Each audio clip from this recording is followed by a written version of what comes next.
Hey guys, so today we're going to look at a really common fault with ABS. Now, this is really easy to fix and really common. So, if you have an ABS fault and with this sort of code, then you definitely want to check this out. So, what we should have is we should have a fault code in there for a specific ABS sensor. Now, this one says coherence, but it could be any other code. So, if you have anything to do with an ABS wheel speed, definitely check this out, guys. So, yeah, let's get through the intro and we'll show you what I'm on about.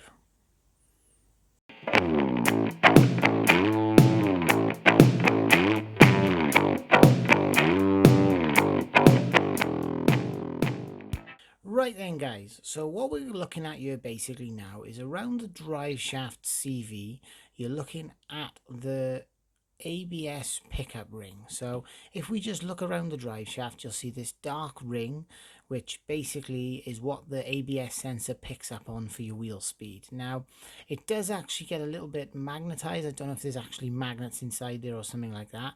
But what happens is any bits of metal that go up against that ring stick to it.